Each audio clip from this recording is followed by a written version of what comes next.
जावळीचा प्रदेश म्हणजे सातारा जिल्ह्याच्या वायव्येकडील हा प्रदेश जिथे भरपूर पाऊस पडत असे तो देश आणि कोकणच्या अन्य प्रदेशांपेक्षा अगदी भिन्न होता।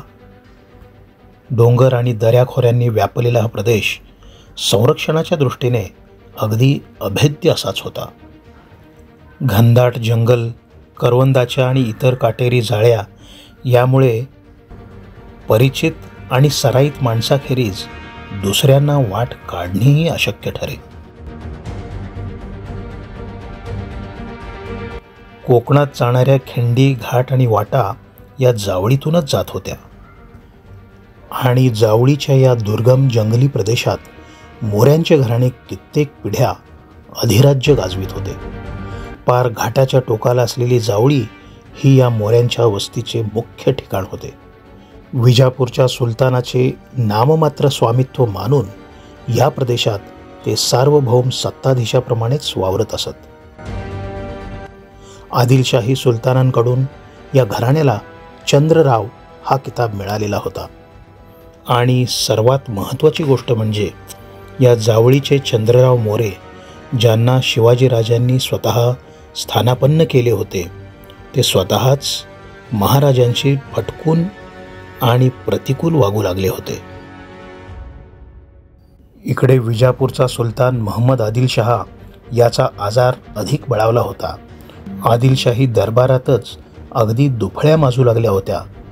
या संधीचा फायदा शिवाजीराजे न घेते तरच नवल, त्यांनी जावळीची मोहीम हाती घेतली। जावळीच्या या मोहिमेच्या आधी 7-8 वर्षे जावळीशी राजांचे संबंध आले होते। जावळीचे चंद्रराव दौलतराव हे निपुत्रिक मृत्यू पावल्यावर त्यांच्या जहागिरीवर कोणी यावे यासंबंधी मोऱ्यांच्या घराण्यात भांडण निर्माण होऊन यासाठी चुरस निर्माण झाली। तेव्हा दौलतरावांच्या पत्नीने शिवथर येथील मोरे घराण्यातील एका यशवंतरावांना, जे वयाने बरेच मोठे असावेत, त्यांना राज्यावर स्थानापन्न केले आणि या कामी त्यांनी शिवाजीराजांची मदत घेतली होती। आणि हाच चंद्रराव पुढे महाराजांशी फटकून वागू लागला आणि त्यांच्या रोषाची पर्वा न करता त्यांच्या विरोधी कृत्य करण्यात तो पुढाकार घेऊ लागला। त्यामुळे जावळीचा मुलूक व राज्य स्वराज्यात आल्याशिवाय स्वराज्य सुरक्षित नाही हे शिवाजीराजांच्या ध्यानात आले।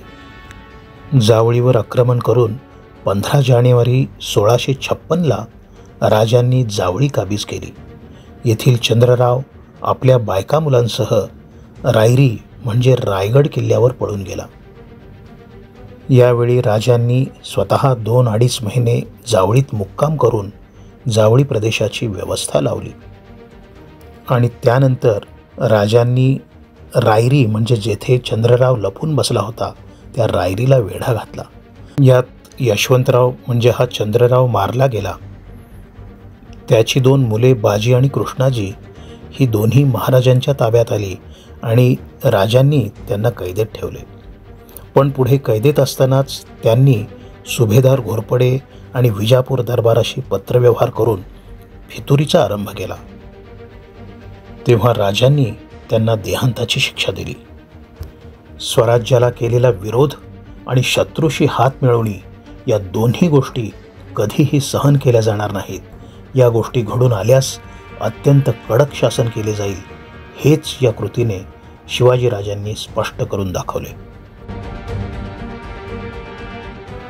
आणि जावळी स्वराज्यात आली याचा अर्थ थोडा मुलूक पदरात पडला एवढा मर्यादित नाही। जावळीच्या विजयाचे अतिशय दूरगामी परिणाम पुढे स्वराज्याच्या विस्तार कार्यात झाले।